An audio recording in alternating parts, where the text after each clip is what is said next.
Jadi benar-benar diskriminasinya luar biasa.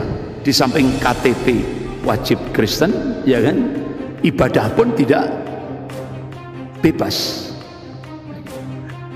Sehingga akhirnya alhamdulillah waktu itu kita mencoba untuk melakukan survei, gitu kan, melakukan survei. Ya kita agak nyamar-nyamar sedikit, jadi nyamar-nyamar. Ya alhamdulillah waktu itu saya masih belum punya jenggot, belum punya jenggot.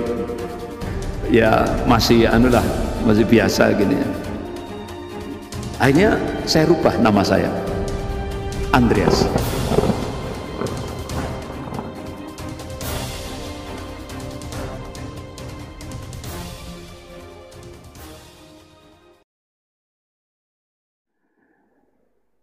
Dijadikan sebagai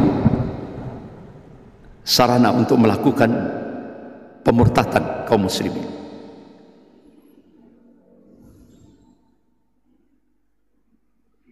Nama RKZ. Ini ada sekolah perawat. Itu mayoritas muslimah dari wilayah Malang Selatan, Blitar Selatan. Mereka dibiarkan begitu saja. Dia sholat, tapi tiap hari dia didengarkan lagu-lagu gereja. Ya otomatis, tahap demi tahap, perawat-perawat yang muslimah itu dari rata-rata dari wilayah Malang Selatan, Blitar Selatan akan murtad.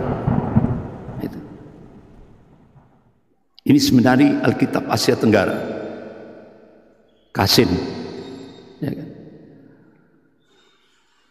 Dan mungkin kalau Bapak Ibu lihat di dalam, dia punya data ustadz-ustadz Semalang Raya ini.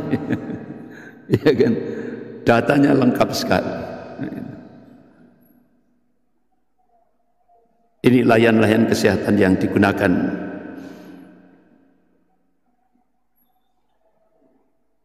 untuk pemurtadan, lebih khusus di Malang ini. Ini gereja katedral Jalan Ijen. Dia mensupport di kawasan lereng Gunung Semeru. Satu dusun itu ada 7 gereja. Salah satu diantaranya disupport oleh gereja katedral Jalan Ijen. Ini Korea Yesu. Di depan Korea Yesu itu ada Panti Asuhan Teresia. Panti Asuhan Teresia itu mayoritas anak-anak muslim. Ya. Itu sempat saya mencoba untuk dobrak masuk ke dalam, kita tarik itu anak-anak muslim. Itu. Jadi ini Korea Yesu.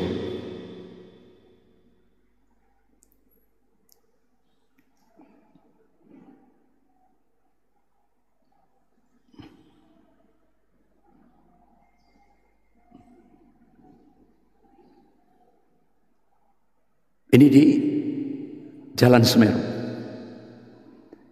Sekolah Teologi Reformer Injili Malang.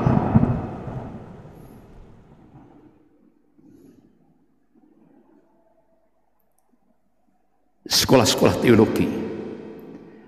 Nah ini ada WVI. WVI ini satu lembaga gerakan kristenisasi yang disupport oleh lembaga-lembaga Kristiani dari Amerika. Yang ini arahnya ke wilayah Malang Selatan.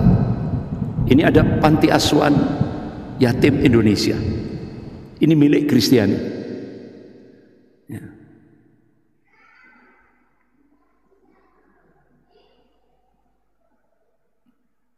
Rumah Sakit Baptis di Batu. Di sana juga ada. Ini juga digunakan untuk gerakan kristenisasi, gerakan pemurtadan.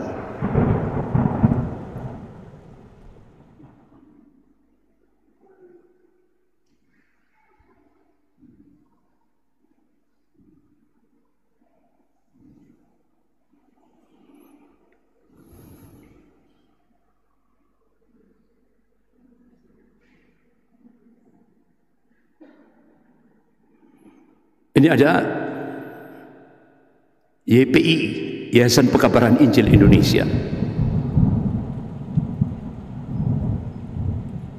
Jadi dia mencoba untuk menggenapkan proyek segitiga emas,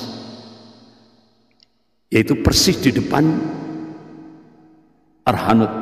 Ini ada lembaga Alkitab, sekolah Alkitab Batu di Beji itu. Dan di sini juga ada seorang pendeta alumni dari Mesir. Jadi dia belajar bahasa Arabnya di Mesir dan dia terjemahkan Injil berbahasa Arab, sehingga akhirnya dia mengadakan musabaqah tilawatil Injil. Jadi ya hampir mirip-mirip itu, dinyanyikan gitu. Tapi bukan dari Al-Quran, tapi dari Injil itu.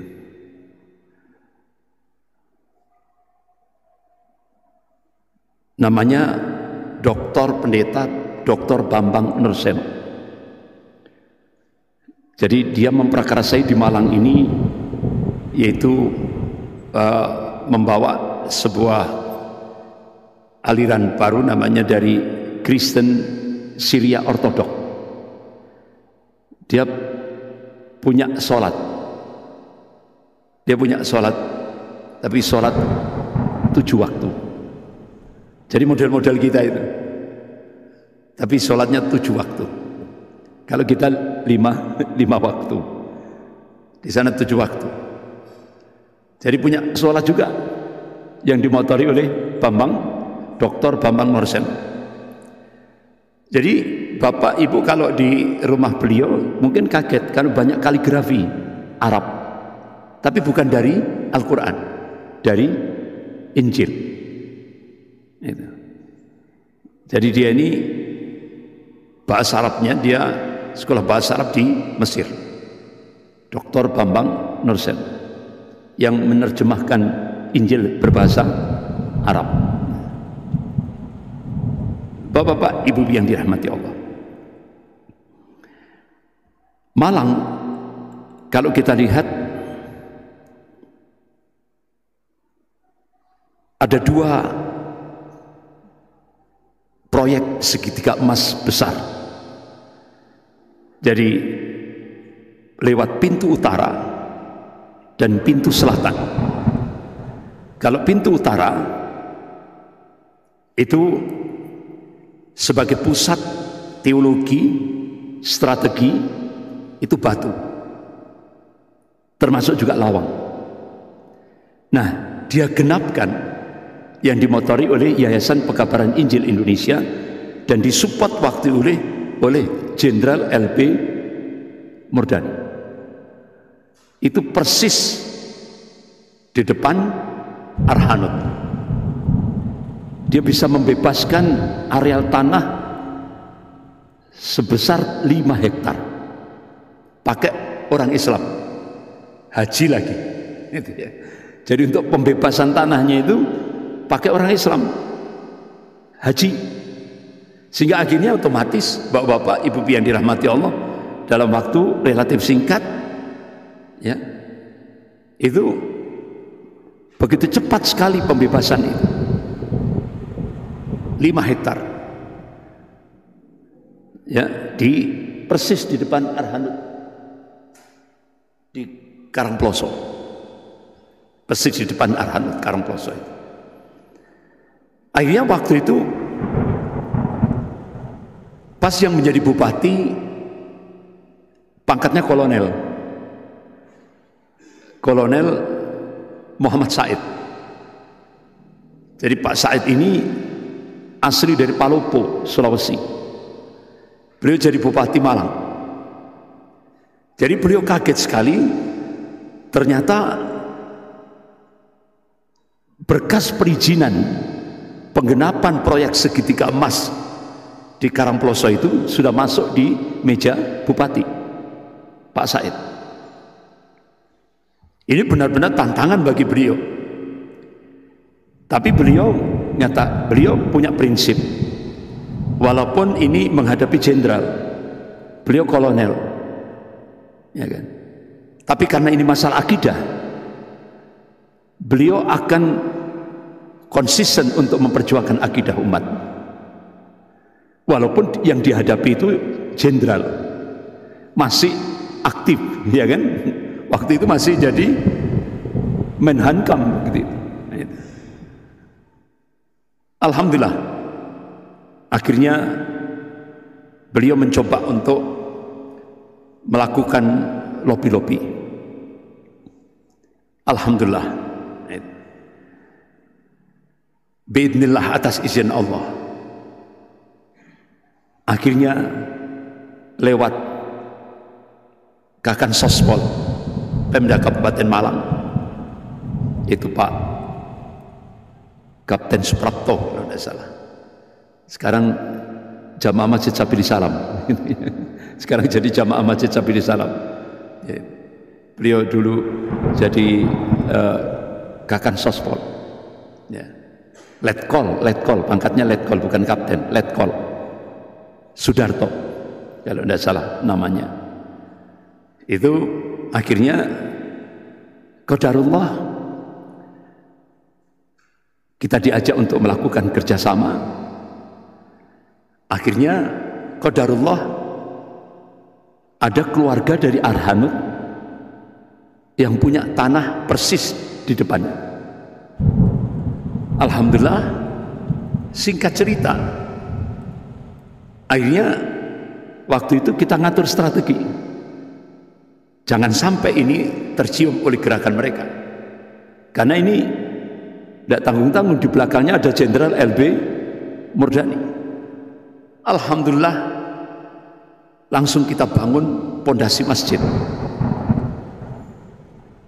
sehingga akhirnya Pak Said, Bupati Malang, langsung waktu itu, alhamdulillah, ini jadi legitimasi, jadi bukti hukum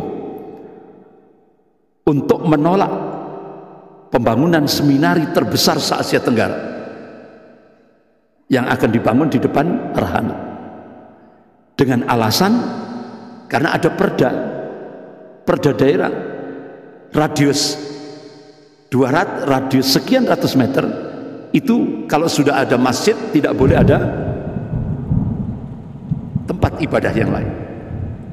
Alhamdulillah, akhirnya gagallah itu. Beliau pasang badan, walaupun yang dihadapi ini jenderal LB Murdani, beliau kolonel, ya kan, bupati kan maksimal kolonel gitu. Alhamdulillah, beliau pasang badan. Akhirnya beliau tolak pembangunan seminar, sehingga akhirnya gagallah proyek penggenapan segitiga emas pintu utara, ya kan. Bapak-bapak, ibu-ibu yang dirahmati Allah, alhamdulillah, ya sekarang ini yang jaga gawang ini Ustadz Teguh. Ustadz Teguh yang jaga gawang di Karangploso. Alhamdulillah. Jadi akhirnya setelah berdiri masjid, akhirnya kita dirikan pondok pesantren Tahfidzul Quran Al-Firqatun Najiyah, sehingga akhirnya tanah 5 hektar itu dijual oleh gereja Yayasan Pekabaran Injil, dijual, jadilah perumahan. Jadi perumahan, sehingga akhirnya tidak jadi seminari terbesar se-Asia Tenggara, padahal itu akan dijadikan mercusuar terbesar se-Asia Tenggara. Alhamdulillah, atas pertolongan Allah Subhanahu wa taala. Kemudian Bapak-bapak, Ibu-ibu yang dirahmati Allah, lewat pintu selatan mereka juga membangun proyek segitiga emas lewat pintu selatan, yaitu Peniwen, Swaru, dan Sitiarjo. Ada Dr. Krisna ini sekarang menangani ini Sitiarjo, ya Dr. Krisna.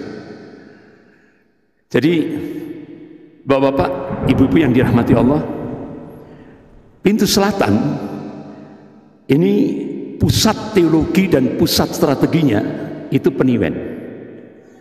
Penyebarannya wilayah, dia bangun proyek segitiga emas Swaru dan Sitiarjo. Jadi ini daerah-daerah mayoritas Kristen. Jadi model Jawa, makanya ada GKJW, Gereja Kristen Jawi Wetan.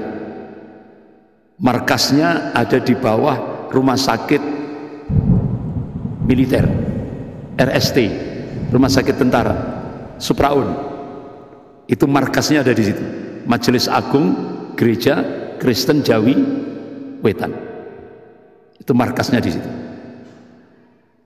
Jadi mereka ekspansi membangun proyek segitiga emas ini. Dan pada masa Jenderal R.B. Murdani, Peniwen ini dijadikan sebagai desa teladan nasional. Waktu itu yang meresmikan Wakil Presiden Sudarmono, Pak Darmono, itu. Jadi desa teladan nasional. Tapi banyak menteri-menteri yang hadir waktu peresmian desa teladan nasional. Tidak tahunya di balik itu terjadi pelanggaran HAM berat, ya kan? Terjadi pelanggaran HAM. Kenapa? Ternyata di desa Peniwen sebagai pusat strategi pusat teologi ini menyimpan banyak masalah yang menyangkut masalah HAM. Jadi di sana itu ada aturan sendiri, model Vatikan punya aturan sendiri. Gereja harus di atas, kantor desa, ya pemerintahan desa itu harus taat kepada gereja. Sehingga di sana punya aturan, siapapun walaupun dia seorang, jadi siapapun sudah, KTP wajib Kristen, wajib Kristen. Jadi kalau ada yang masuk ke Peniwen, itu akte nikah dari KUA harus diserahkan ke gereja, diganti akte nikah dari gereja, dan KTP-nya otomatis tetap jadi Kristen. Sehingga itu sudah jadi aturan baku di desa Peniwen. Bahkan bapak-bapak, ibu-ibu yang dirahmati Allah,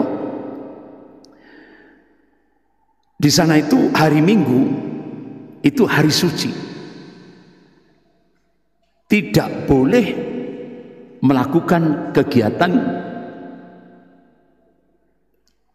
apapun, karena itu hari suci milik Kristen. Sementara umat Islam yang ada di desa Peniwen itu, yang minoritas, yang jumlahnya kurang lebih sekitar 7 orang dari jumlah penduduk 6.500, ya, yang Muslim waktu itu 7 orang, itu dalam kondisi minus ekonomi. Ya otomatis kalau dia tidak kerja hari itu, otomatis dia tidak makan. Sehingga ada yang mencoba untuk tetap kerja, ternyata dikenai sanksi oleh gereja. Dia harus dikenakan denda 6 meter kubik batu, itu dendanya itu. Jadi seperti itu. Jadi terjadi diskriminasi. Bahkan umat Islam di desa Peniwen itu tidak bisa melaksanakan ibadah secara wajar. Itu bertahun-tahun. Di samping KTP-nya wajib KTP Kristen, walaupun dia seorang Muslim, ya kan? Itu kalau dia sholat Jum'ah, dia seperti mau perang saja. Jadi sarungnya, sajadahnya itu dibungkus, dimasukkan kresek hitam supaya tidak kelihatan gitu. Dia berjalan ke desa tetangga untuk melakukan sholat Jumat. Dan itu benar-benar perlakuan di mana desa Peniwen waktu itu mayoritas Kristen Jawi Wetan. Jadi benar-benar diskriminasinya luar biasa. Di samping KTP wajib Kristen, ya kan, ibadah pun tidak bebas. Bahkan itu tadi, dia kalau dia kerja hari Minggu otomatis kena denda. Ya. Sehingga itulah yang dialami bertahun-tahun umat Islam minoritas yang ada di sana. Bapak-bapak, ibu-ibu yang dirahmati Allah. Wa makarallah wallahu khairul makirin. Mereka membuat makar, tapi Allah balas makar mereka, dan Allah sebaik-baik pembuat makar. Qadarullah, ada satu gereja di desa Peniwen itu yang minoritas. Jadi ada dua aliran, satu Pantekosta, sama-sama Protestan. Satu Pantekosta, satu Jawi Wetan. Yang Jawi Wetan ini mayoritas, yang Pantekosta minoritas. Sehingga akhirnya yang minoritas ini tadi, yang Pantekosta ini tadi, dia tidak bisa bertahan, sering mendapatkan pressure, padahal sama-sama Protestan. Sampai akhirnya pendeta gereja Pantekosta ini langsung menyampaikan keinginannya kepada salah seorang muslim yang ada di sebelahnya, tetangganya, untuk mencari orang yang bisa beli gereja.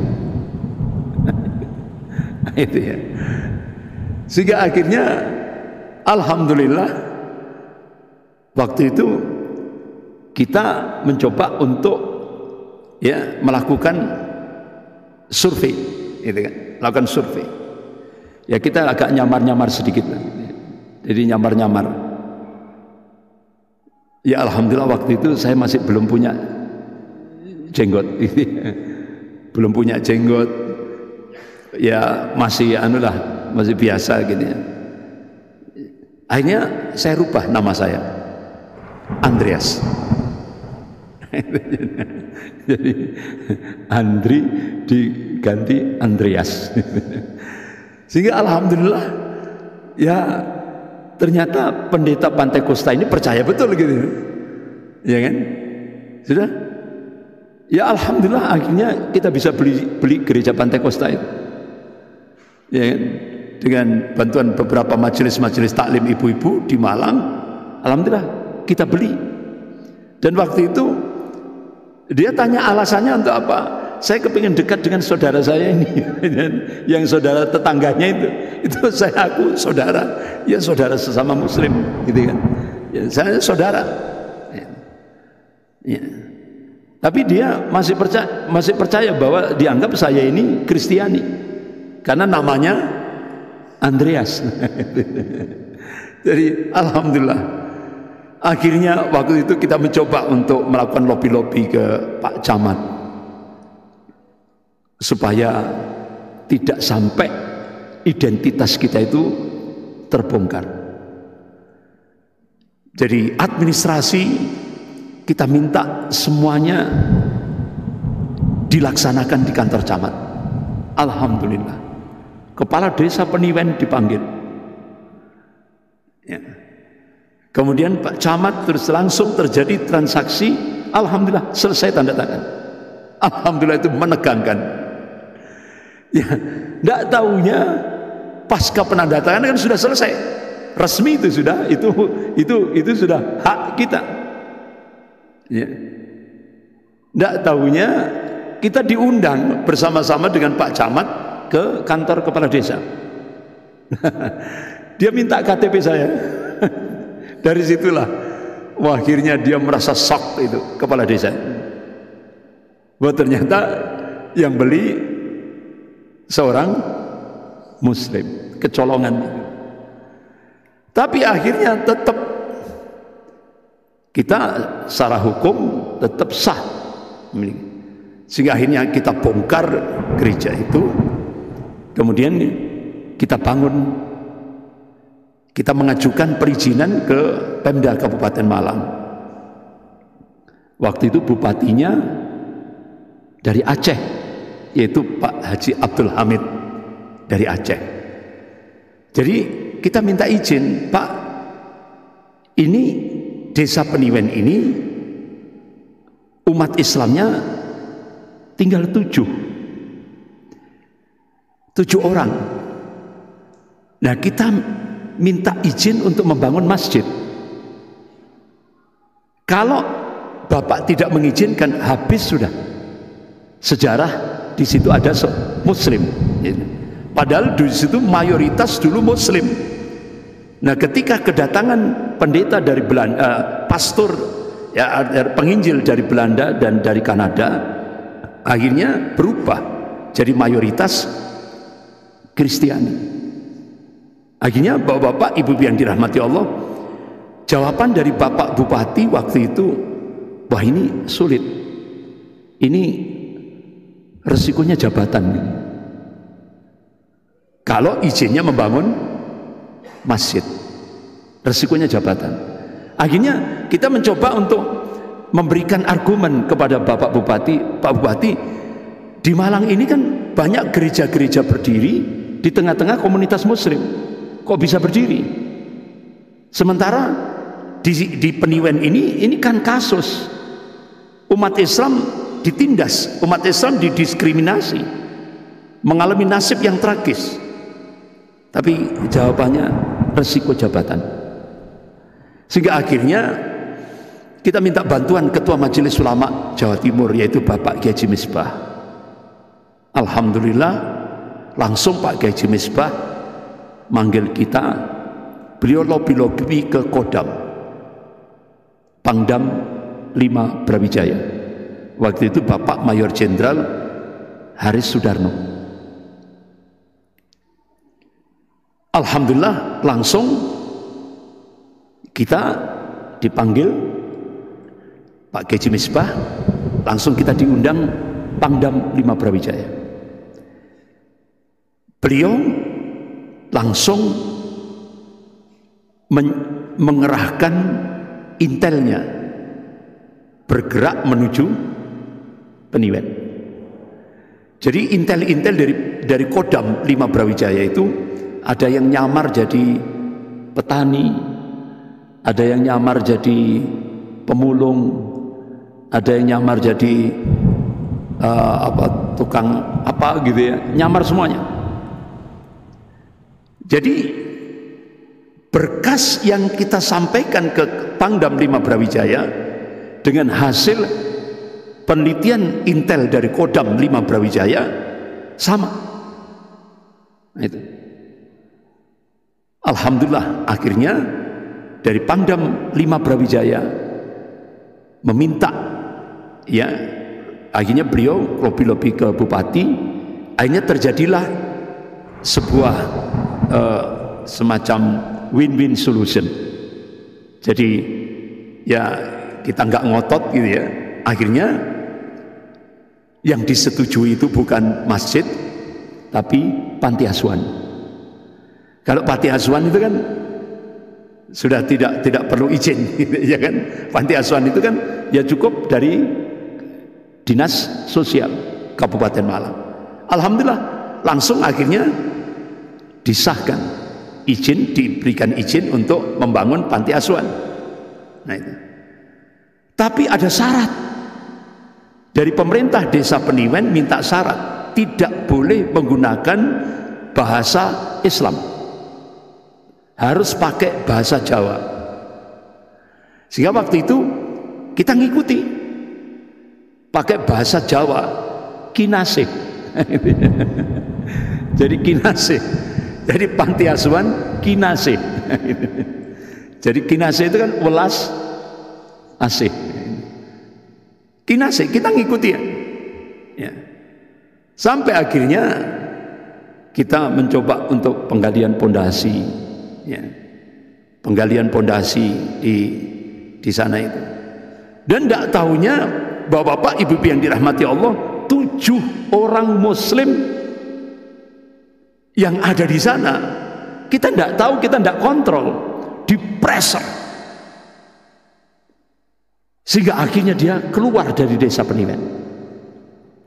Kita nggak tahu, mereka ditekan, di pressure oleh orang-orang yang sewaan, sehingga akhirnya di desa Peniwen itu yang muslim tinggal 2 orang, suami istri, Pak Darmaji dan istrinya, sisa 2 orang. Nah, waktu itu tetap penggalian panti asuhan itu, untuk panti asuhan, penggalian pondasi, padahal kan bangunannya cuma kotak gitu, persegi panjang gitu. Itu mereka datangkan preman-preman dari Flores, dari NTT, preman-preman dari NTT. Nah, waktu itu kan kita ya cuma jaga orang gali pondasi, ya kan. Mereka marah. Jadi ada belasan, mungkin sekitar 15 lebih preman dengan bawa parang, celurit, lengkap. Modelnya korak-korak bertato semuanya. Ya. Nah, kita cuma 2 orang, Pak Darmaji, orangnya sudah tua, sehingga akhirnya waktu itu spontanitas waktu itu. Jadi dia berhadapan dengan kita ini radius sekitar 2 meter. Mereka melotot, sudah pimpinannya, tokohnya itu melotot. Nah, parang itu mau diayunkan ke leher saya. Spontan waktu itu saya berpikir, saya harus korbankan tangan kiri saya untuk nangkis parang itu tadi. Tapi yang kanan ini harus mematikan. Itu spontanitas waktu itu, harus mematikan. Jadi waktu itu hanya spontanitas saja. Saya waktu itu berpikir, ya Allah, kalau sudah kondisi kritis seperti itu, banyak berzikir, zikrullah. Saya banyak berzikir kepada Allah. Qadarullah, Allah tunjukkan kekuasaannya. Jadi parang ini tadi, pedang itu tadi yang 1 meter lebih tadi, tidak bisa digerakkan. Tidak bisa digerakkan. Jadi tertahan, seperti ada yang menahan. Sambil dia marah, melotot itu ya, sambil marah. Dia mau mengayunkan ke leher saya itu tidak bisa, seperti ada yang nahan. Akhirnya yang belasan dari NTT tadi dikira saya punya ilmu. Dikira saya punya ilmu, sehingga akhirnya mundur, Pak. Mundur. Tidak terjadi clash fisik waktu itu. Itu sudah ta'yidullah, pertolongan Allah itu sudah. Ya, pertolongan Allah pas titik-titik kritis. Waktu itu saya bayangkan, ya sudah, saya korbankan tangan kiri, tapi ini harus masuk. Tapi ternyata Allah memberikan pertolongan saat-saat yang kritis seperti itu. Sehingga akhirnya bapak-bapak, ibu yang dirahmati Allah, alhamdulillah tidak terjadi clash fisik waktu itu. Ya. Jadi sudah masuk Isya ya? Sudah masuk. Insya Allah lanjut Kamis depan. Oh, enggak. Kamis kelima, ya. Kamis kelima. Berarti kalau Kamis kelima tidak ada, berarti bulan depan. Insya Allah lanjut bulan depan. Ya. Sekian, lebih kurangnya saya mohon maaf. Astaghfirullahaladzim. Subhanakallahumma wa bihamdik. Asyhadu an la ilaha illa anta astaghfiruka wa atubu ilaik. Wabillahi taufiq wal hidayah. Wassalamualaikum. Bismillahirrahmanirrahim. Rindu surga.